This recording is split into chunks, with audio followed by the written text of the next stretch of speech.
Good morning to all of you बेटा। आज हम इतिहास के दूसरे पाठ राजा, किसान और नगर, आरंभिक राज्य और अर्थव्यवस्थाओं के बारे में जानेंगे। जैसा कि ये टाइटल से हमें शो हो रहा है कि ये जो समय है ये लगभग 600 ईसा पूर्व से 600 ईस्वी तक है, जिसके बारे में हम यहाँ पर अध्ययन करेंगे। अंडरलाइन कर रहा हूँ मैं इसको, देखिए, लगभग 600 ईसा पूर्व से लेकर के 600 ईस्वी तक। इस दौरान जो भी घटनाएं भारत के अंदर घटित हुई उन सभी का वर्णन इसमें किया जाता है। जैसा कि पहले पार्ट में हमने हड़प्पा सभ्यता के बारे में पढ़ा और जाना कि किस प्रकार हड़प्पा सभ्यता का जन्म हुआ, किस प्रकार उसने अपना विकास किया और किस प्रकार जो है कुछ ऐसी घटनाएं घटित हुई जिसकी वजह से हड़प्पा सभ्यता का भारत से अंत हो गया। लेकिन उसके अंदर जो है मानव जाति का जो है समूल नष्ट नहीं हुआ और वो लोग जो है हड़प्पाई क्षेत्र को छोड़ करके उन क्षेत्रों में चले गए जहाँ पर जीवन की संभावना ज़्यादा थी, जैसे कि उत्तर भारत, भारत का दक्कन का पठार और दक्षिणी भारत। इन क्षेत्रों के अंदर जो है उस दौरान एक नई संस्कृति ने जन्म लिया और उस संस्कृति को हम ऋग्वेद कालीन संस्कृति के नाम से जानते हैं। इसको ऋग्वेद इसलिए कहा जाता है बेटा क्योंकि इस काल के अंदर जो है हमारे 4 वेदों में से एक वेद ऋग्वेद का जो है संकलन किया गया। ये अंडरलाइन करके बता रहा हूँ मैं आपको। ये देखिए बेटा, इसमें लिख रखा है कि सिंधु नदी और उसकी उपनदियों के किनारे रहने वाले लोगों के द्वारा ऋग्वेद का लेखन किया गया। और जैसा भी मैंने आपको बताया कि उत्तर भारत, दक्कन का पठार और कर्नाटक जैसे उपमहाद्वीप के कई क्षेत्र के अंदर ये कृषक बस्तियां जो है अस्तित्व के अंदर आई। इसके बाद नीचे ये देखोगे आप, दक्कन के अंदर और दक्षिण भारत के अंदर जो है चरवाहा बस्तियों के भी हमें प्रमाण मिलते हैं। और जैसे जैसे ये बस्तियां जो है विकसित होती गई, इन विकसित होती हुई बस्तियों ने धीरे धीरे जो है कबीलों का निर्माण किया। उन कबीलों से है जनपदों का निर्माण हुआ और जनपदों से जो है आखिरकार जो है भारत के अंदर महत्वपूर्ण जो है राज्यों का, ये मैं अंडरलाइन कर रहा हूँ बेटा, इसमें किसका निर्माण हुआ ध्यान से देखेंगे आप, राज्यों का, साम्राज्यों का और रजवाड़ों का। और इन सभी चीज़ों के पीछे जो है जो राजनीतिक प्रक्रिया थी वो जो है चल रही थी। इसके साथ जो है पूरे भारतीय उपमहाद्वीप के अंदर जो है नए जो है राज्यों का क्या हो रहा था, गठन हो रहा था। अब ये चीज़ें हमें किससे पता लगती है, तो जैसा कि इतिहास को जानने के लिए पुरातत्वविद जो है पुरावस्तुओं के ऊपर डिपेंड करते हैं। वो पुरावस्तुएं कौन सी होती हैं, वो मूर्तियाँ हो सकती हैं, वो अभिलेख हो सकते हैं, वो ग्रंथ हो सकते हैं, वो सिक्के हो सकते हैं या फिर विभिन्न प्रकार के चित्र। जैसा कि मैं अंडरलाइन कर रहा हूँ, अभिलेख हो सकते हैं, ग्रंथ हो सकते हैं, सिक्के हो सकते हैं और चित्र हो सकते हैं। हालांकि इन सब के बारे में जानने की जो प्रोसेस है वो बहुत जटिल है और उसी के ज़रिए हम जो है विकास को क्या कर सकते हैं, जान सकते हैं। आगे के बारे में जिस प्रकार से विकास किया उसके अध्याय के आधार पर हम इस पाठ का जो है आंकलन करने का प्रयत्न करेंगे कि किस प्रकार जो है हम इस इतिहास को जानते हैं। तो सबसे पहला हमारा पॉइंट आता है प्रिंसेप और पियदस्सी। प्रिंसिप और पियदस्सी, अगर आप इसको देखोगे तो जो प्रिंसिप है इसका पूरा नाम था जेम्स प्रिंसेप। क्या नाम था, मैं लिख रहा हूँ बेटा यहाँ पर, जेम्स प्रिंसेप। और जो सेकंड है हमारे पास जो नाम आया है पियदस्सी, ये जो है अर्थ होता था इसका मनोहर आकृति वाला। कौन सी आकृति वाला बेटा, मनोहर आकृति वाला। ये दोनों चीज़ें हमारे सामने मौजूद है, ये हमें अशोक के अभिलेखों से मिली है। किसके अभिलेख से मिली है बेटा, अशोक के। और अशोक के जो अभिलेख थे वो किस लिपि में लिखे गए थे, ब्रह्मी में। किस लिपि में लिखे गए थे, ब्रह्मी में। मैं लिख भी रहा हूँ बेटा यहाँ पर, कौन सी लिपि में लिखे गए थे, ब्रह्मी में। और दूसरी लिपि और भी लिख रहा हूँ बेटा इसमें, अगर आपको सही ढंग से दिखाई देगी तो ये है खरोष्टी लिपि।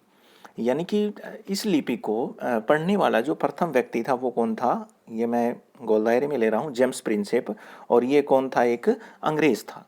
इससे पहले कोई भी व्यक्ति उसको जो है नहीं पढ़ पाया था। और उसने जब अशोक के शिलालेखों को पढ़ा तो उसमें बहुत से शिलालेखों के अंदर एक शब्द का उपयोग किया गया था जिस शब्द का नाम था पियदस्सी।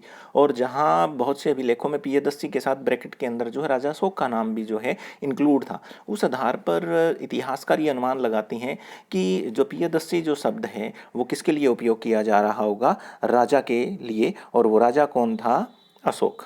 उसके बाद हम यहाँ पर देखेंगे ये देखिए मैं दोबारा अंडरलाइन कर रहा हूँ। देखो अशोक भी लिखा था, बौद्ध ग्रंथ के अनुसार जो अशोक सर्वाधिक प्रसिद्ध शासकों के अंदर एक था। उसके बाद में जो भारतीय इतिहास है, इन शोधों के द्वारा, जो अभिलेखों का हमने शोध किया, तो उससे भारतीय इतिहास को एक नई दिशा मिली।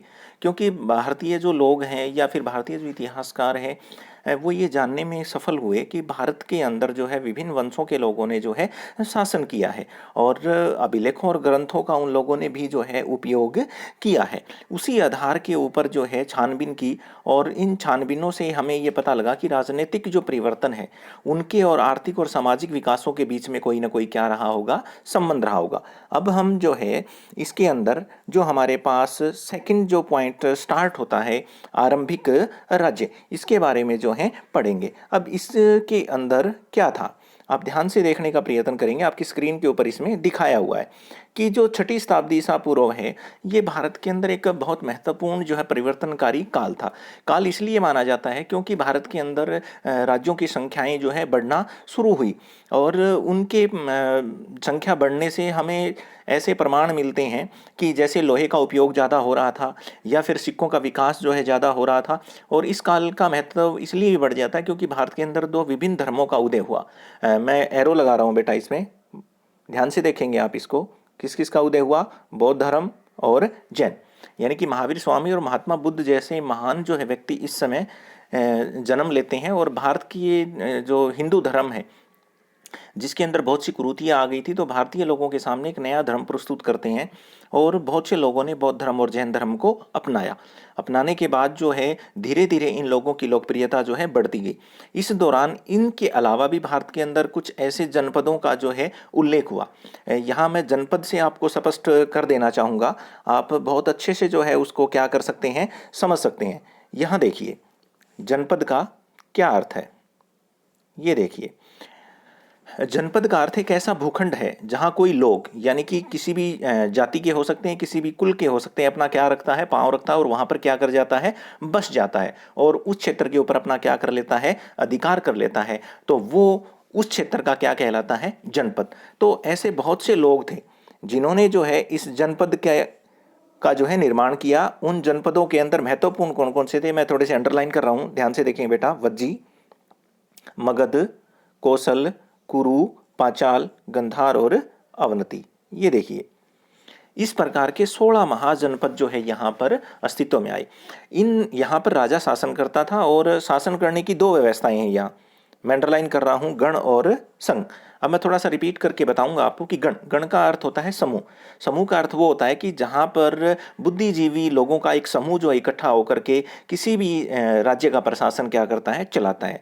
संघ में थोड़ा सा इसका उल्ट होता है। संघ का अर्थ होता है समझौता, जहाँ व्यक्ति समझौता करके अपनी सारी शक्तियां एक व्यक्ति को क्या कर देते हैं, सौंप देते हैं, और वही व्यक्ति उनकी क्या करता है, रक्षा करता है, और बदले में उनसे जो है कर प्राप्त करता है। यही प्रणाली जो है भारत के अंदर छोटे छोटे राज्यों को अस्तित्व में लेकर के आई, क्योंकि किसी भी साम्राज्य को स्थापित करने में, किसी भी राज्य को स्थापित करने के लिए जो है अर्थव्यवस्था की आवश्यकता होती है। राजा को जो है अपने संसाधनों को जो है इकट्ठा करने में, सेना को जो है पैसा देने में, यानी कि अर्थात पैसे का मतलब है उनको तनख्वाह देने में, उनको वेतन देने के लिए किसकी जरूरत पड़ती है, पैसे की। और वो पैसा कहाँ से आता है, वो लोगों से भूमि कर के रूप में ये राजा क्या करते थे, एकत्रित करते थे। और जैसे जैसे समय बीतता गया, राज्यों का जब विस्तार हुआ, तो इन राजाओं ने अपने आप को जो है व्यवस्थित करने के लिए, प्रशासनिक गतिविधियां चलाने के लिए अपने राज्य की एक क्या बनाई, राजधानी। यहां मैं अंडरलाइन कर रहा हूं, देखो प्रत्येक महाजनपद की क्या होती थी, एक राजधानी होती थी, और सुरक्षा की दृष्टि से इसको किससे घेरा जाता था, किले से घेरा जाता था। किससे घेरा जाता था बेटा, किले से। उसके बाद में हम आगे जब इसको देखेंगे तो आपके पास ये मैप आ जाता है। इस मैप के अंदर हम उन महत्वपूर्ण जो है जनपदों को देखेंगे जो भारत के विभिन्न क्षेत्रों में फैले थे। जैसे फर्स्ट यहाँ मैं लिख रहा हूँ गंधार, दिखाई दे रहा है बेटा आपको। ये अगर आप स्थिति देखेंगे भारतीय मैप की, तो ये पश्चिमी हिस्सा है भारत का, जहाँ पर क्या है, गांधार है। ये इंपॉर्टेंट के निशान पेस्ट कर रहा हूँ मैं यहाँ पर। ये देखिए दूसरा कुरु, ये उत्तर भारत के अंदर था।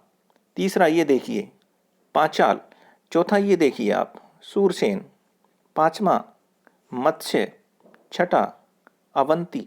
सातवां चेदी। आठवां वत्स। नौवां अंक।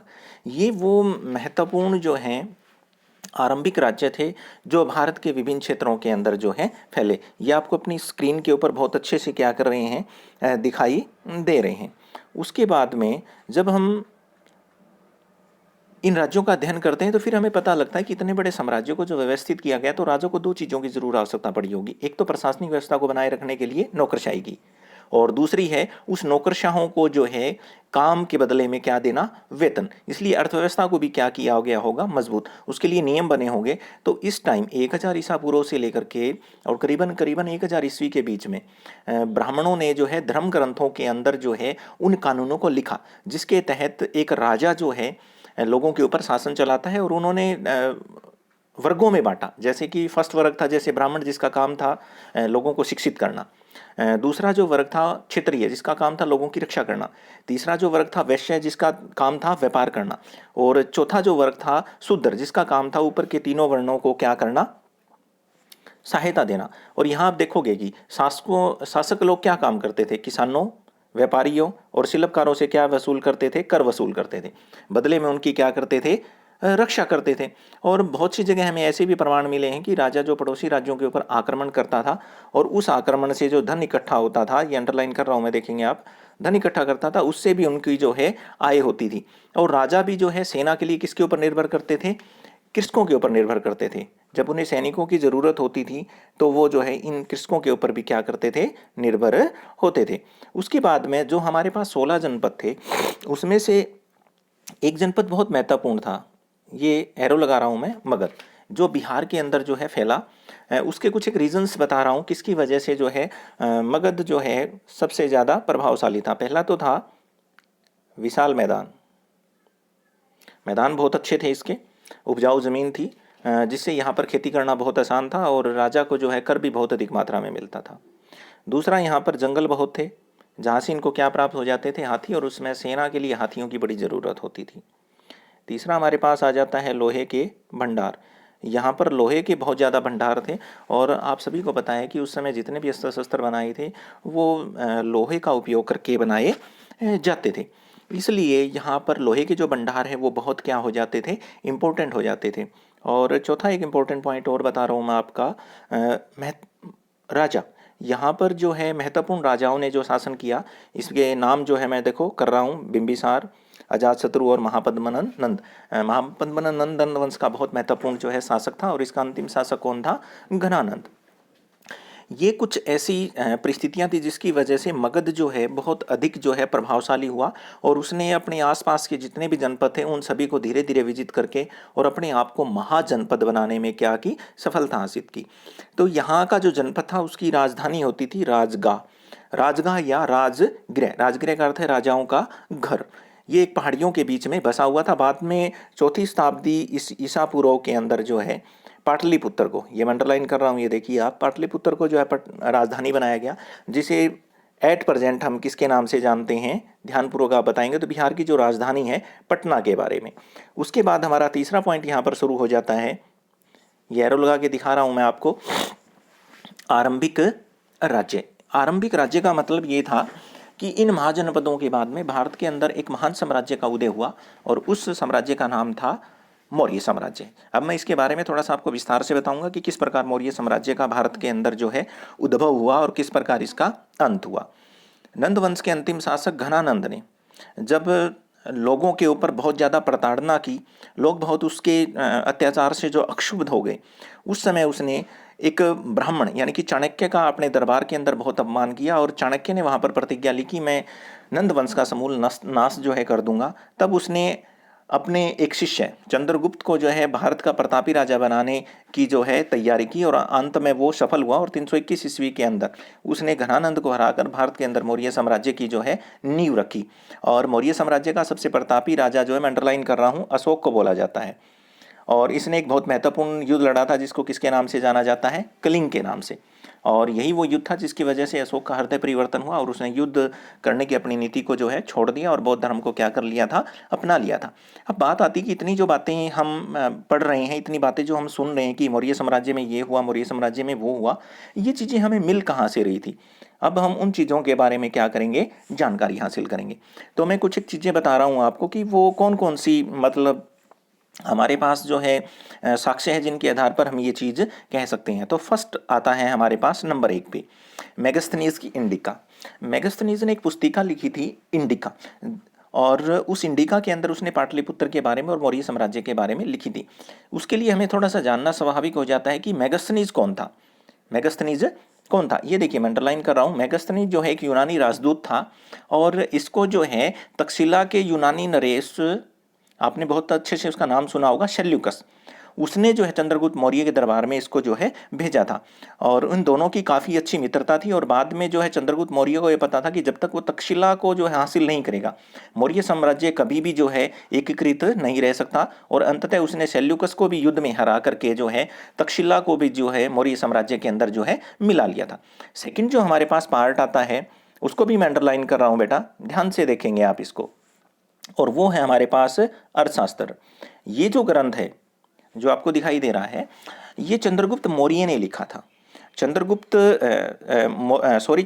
मौर्य के जो गुरु थे कौटिल्य, जिसको चाणक्य भी कहा जाता था, उसने लिखा था। और अर्थशास्त्र के अंदर जो है एक राजा को कैसा होना चाहिए, एक राजा को अपने विकास के लिए किस प्रकार की नीतियाँ अपनानी चाहिए, एक राज्य का विकास किस प्रकार हो सकता है, करों की नीतियाँ कैसी होनी चाहिए, इन सभी चीज़ों के बारे में जो है पूर्णतः वर्णन था। पाटलिपुत्र के प्रशासन की पूरी प्रशासनिक व्यवस्था का वर्णन जो इसमें किया गया था, जो हमें जो है मौर्य साम्राज्य की जानकारी देने में सहायक है।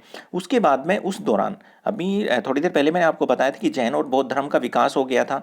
अशोक ने बौद्ध धर्म को अपना लिया था, जो मौर्य साम्राज्य का अंतिम जो है प्रतापी राजा था।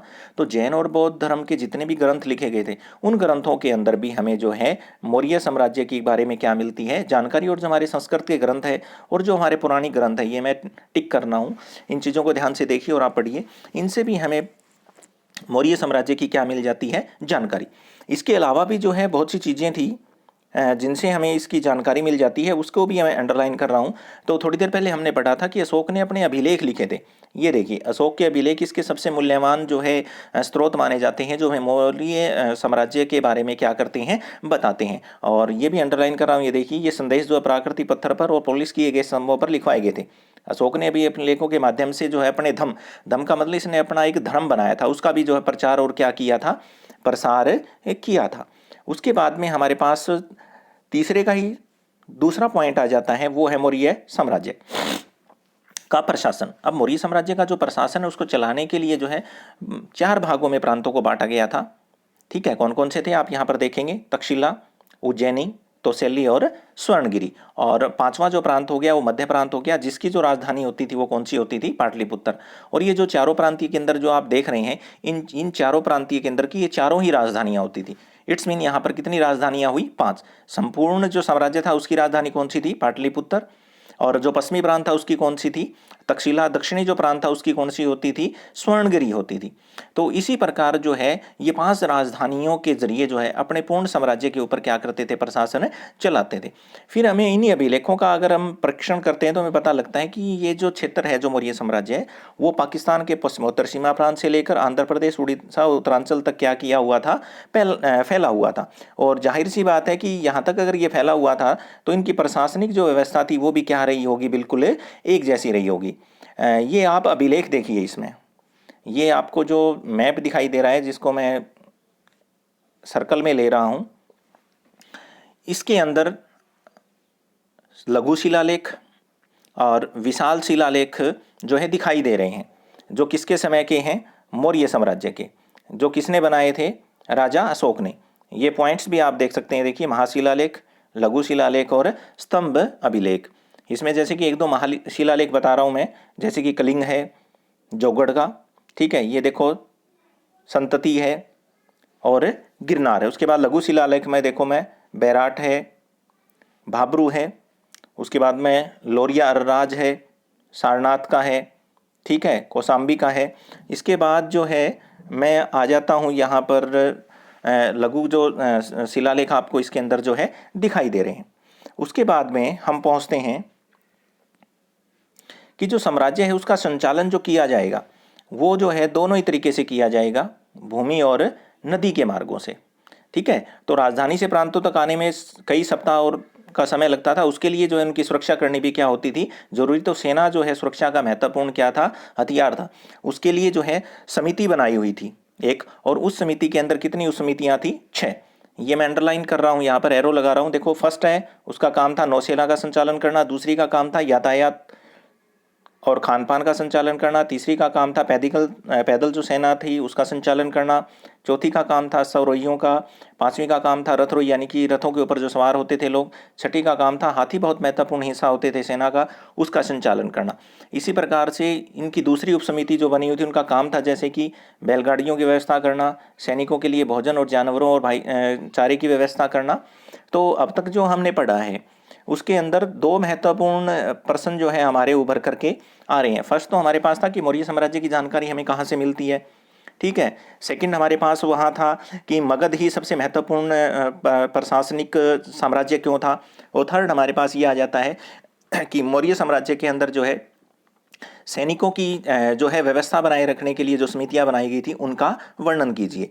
तो इस आधार पर हम इन प्रश्नों को जो है बना करके उसके आंसर जो है पाठ्य पुस्तक से क्या कर सकते हैं, अपनी नोटबुक में राइट डाउन कर सकते हैं।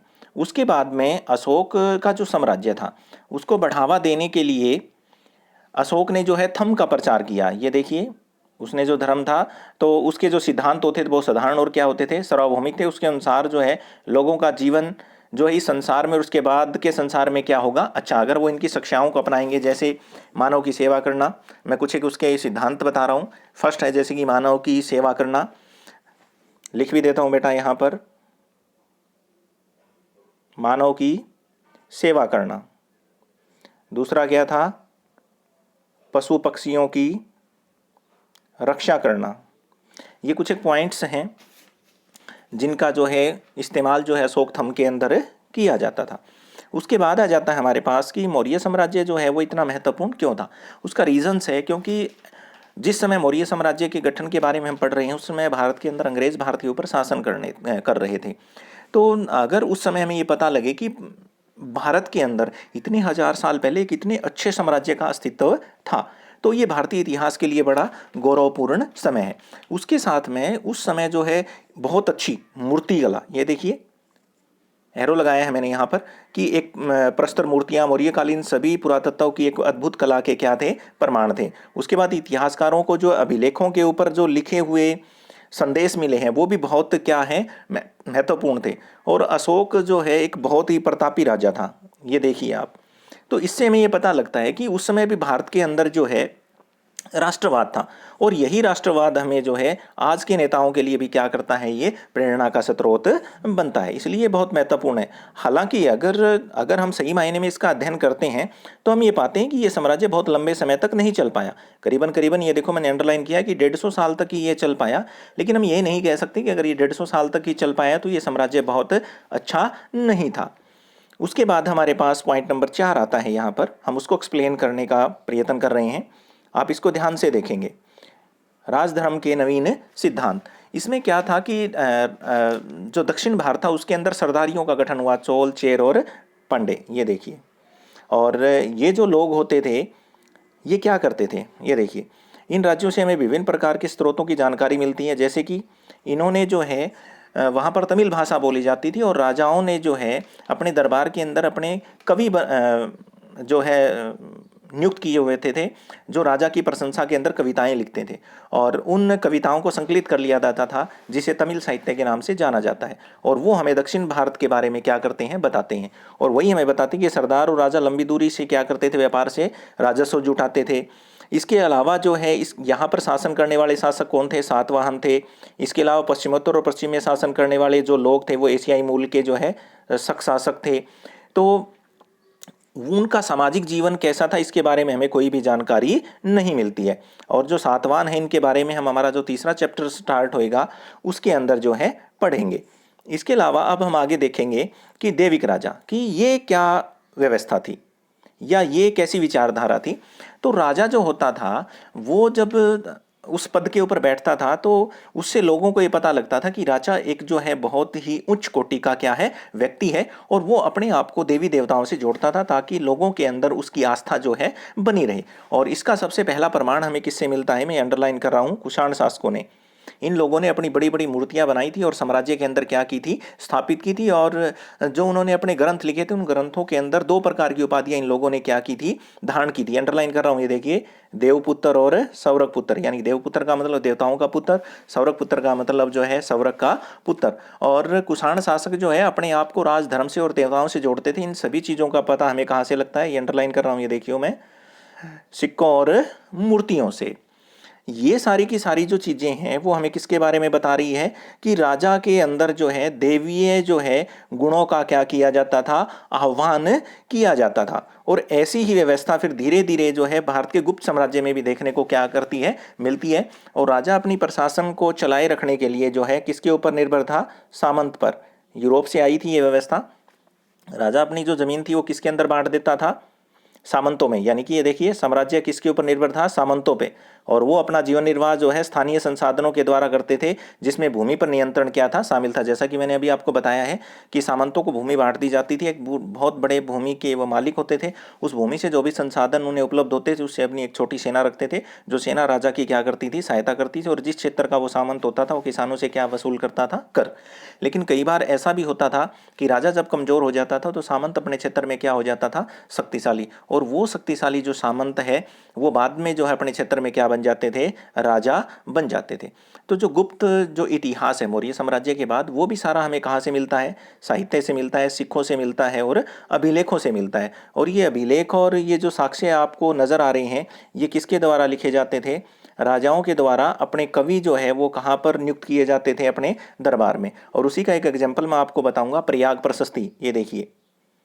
और ये किसने लिखी थी, चंद्रगुप्त का दरबारी कवि होता था हरिशेन, उसने जो है लिखी थी। और वो समुद्र गुप्त के बारे में लिखी गई थी, प्रयाग प्रशस्ति। तो इससे भी हमें किसके बारे में पता लग जाता है, राजा समुद्र गुप्त के बारे में। तो ये भी हमारे लिए बहुत ज़्यादा क्या हो जाती है, इम्पोर्टेंट हो जाती है। उसके बाद हमारे पास पॉइंट नंबर आता है 5, बदलता हुआ देहात। अब तक जो हमने पढ़ा है उससे जो हमारे क्वेश्चन और आंसर जो है अराइज हो रहे हैं बेटा, वो मैं एक बार रिपीट कर देता हूं। जैसे कि फर्स्ट था हमारे पास कि जो मगध है वो ही जो है बहुत ज़्यादा शक्तिशाली क्यों बना। सेकंड हमारे पास आ रहा था कि मौर्य साम्राज्य जो था उसके बारे में हमें कहाँ से जानकारी मिलती है। तीसरा हमारे पास आ रहा था कि जो उस समय का राजा होता था वो देवत्व को जो है क्यों प्राप्त करना चाहते थे। फोर्थ हमारे पास आ जाता है कि मौर्य साम्राज्य के अंदर जो है सेनाओं के रखरखाव के लिए जो समितियां बनाई गई थी उनका वर्णन कीजिए। आप इन्हीं सभी प्रश्नों को के उत्तर जो है अपनी इस टेक्स्ट बुक से जो है अपनी नोटबुक के अंदर क्या करेंगे, इंटर करेंगे। और आगे का जो हमारा पाठ बचता है उसे हम आगे के लेसन के अंदर जो है पढ़ेंगे। तब तक के लिए आप सभी को all the best. Thank you.